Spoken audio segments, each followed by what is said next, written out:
very close. But the Lunox, man, it's a very deceptive, strong early game, and against possibly what is possibly an Angela in the mid lane, it's gonna win out in the wave clear. It's gonna win out in the trading as well. And with a Mathilda Martis, it doesn't really lose out against the Fredrin and the Arlott combo.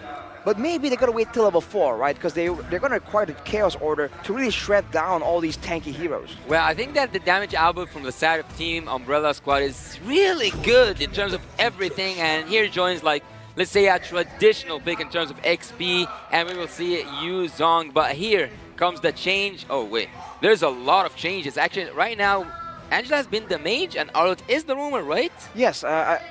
Since the beginning, I was assuming the Arlott is going to be a roamer, because in the EXP lane it's great, but it's a bit too immobile, in my opinion, right? You lose out in the macro pressure. So I was always assuming that in this really early game meta, I was saying earlier, it's going to be a Fredrin, Arlott, Angela combo going on in the mid lane. So the Yu Zhong was left open. And that Terizla and Yu Zhong matchup is a bit of a skill matchup, but that's definitely a problem for the side of Umbrella Squad. But to be honest, they don't really have that vulnerable backline anyways. The Lunox and the Brody can come in aggressively with the rest of the team to try and go for that all-out team fight. As the dawn breaks and as the land of fashion, actually, the land of competitiveness and dreams welcome you to its first match of the day, where two giant teams will take us on a marvelous journey. Fasten your seatbelts. It's gonna be an exciting ride. It sure is, Yasu. We got Umbrella Squad on the blue side up against KBG on the red side. Now, Arashi, I'm curious to know here. The early game, as we know, coming in from Umbrella Squad, is going to be quite devastating. What can KBG actually do to weather the storm? Well, I think in fact in the early game, level 1, level 2, level 3, KBG has a bit of an inherent advantage.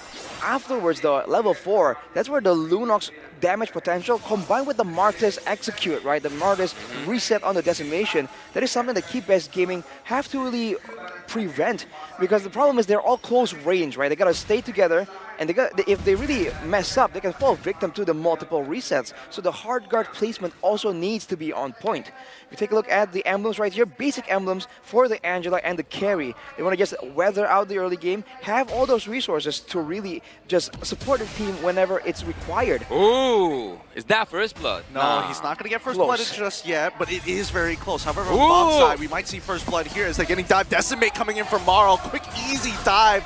Tide's looking to look for maybe a trade, but they just do not have enough damage. He might end up being a victim, forcing to flicker out very early on. Whitewash getting some good damage. The Decimate has timed out, and Tides is going to get to live thanks to it. I saw that flicker being triggered by the carry, but it wasn't enough. No, it might not just be, because Tides is still getting pressured. Very nice uses of the Vengeance to dash around, and while all of this was happening, Castle ends up dying on the top side. Simba able to pick up that kill, and he's going for a concussive Blessed Fredrin jungle. We haven't seen that in quite a while. It might help with the clear and the initial burst damage, but it will tank his regeneration by quite a bit, and also his movement speed, because usually we see a Quantum Charge or an Impure Rage.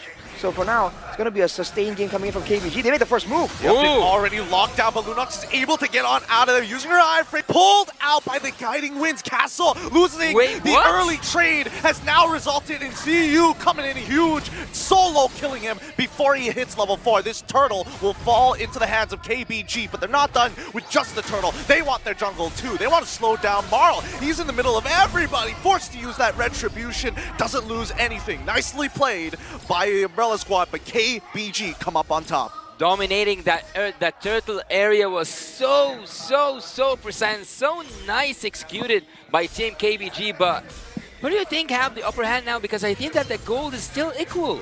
So pretty equal, but getting the turtle is definitely a big win for KBG Gaming. And this is the thing, man. Level 4, they have a lot more to work with the Martis, with the hard card available. And this Fredrin is very deceptively still meta. I do believe that it's still up there in terms of meta, for sure. The Troublemaker now having a bit of an issue here.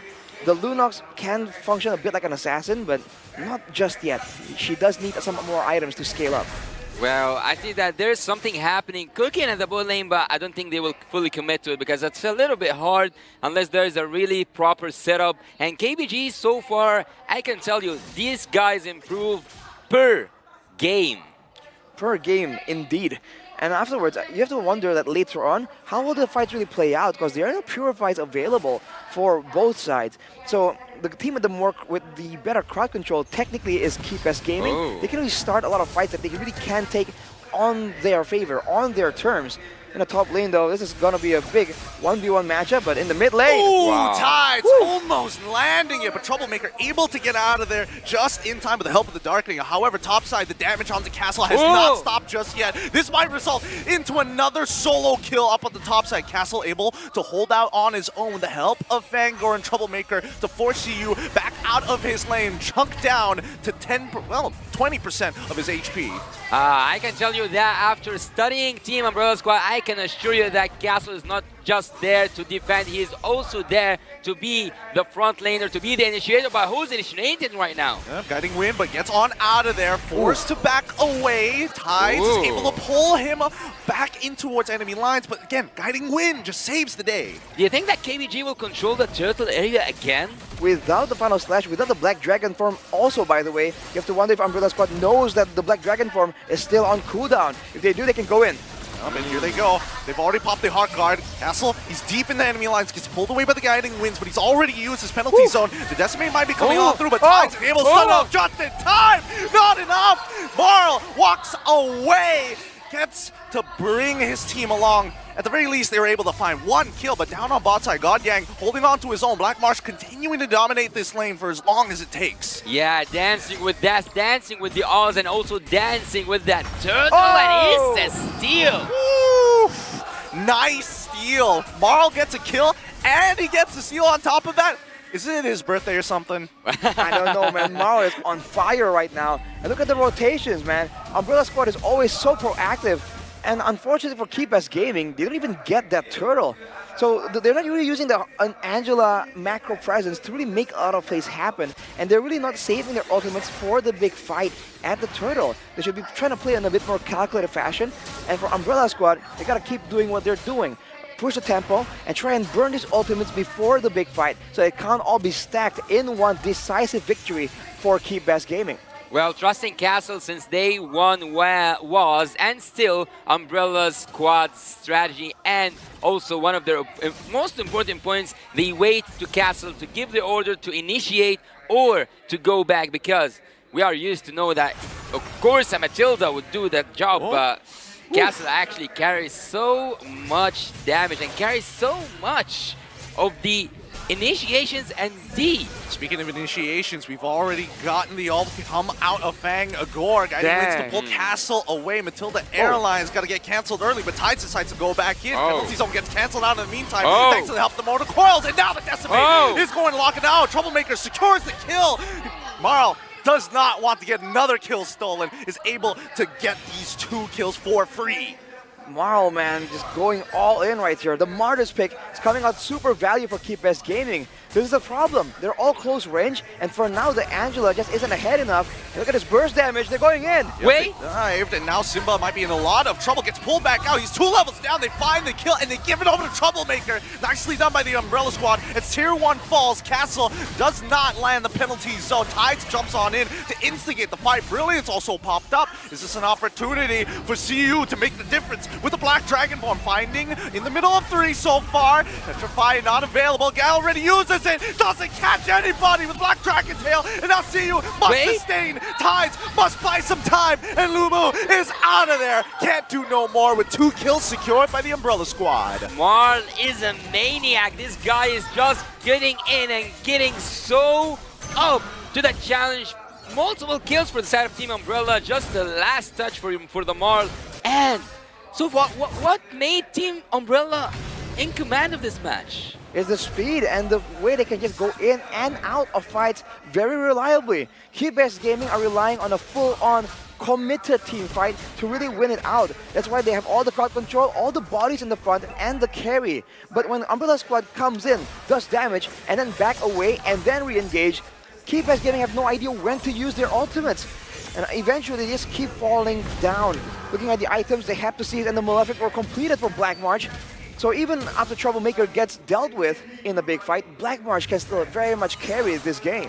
Well, I always admire the pick of, I'm not going to say Troublemaker especially like the player himself, but the Lunox. So Lunox is actually one of those picks that helps you get that turtle, and also the Lord super fast, melts tanky heroes down, even squish heroes with that Dark Light combo.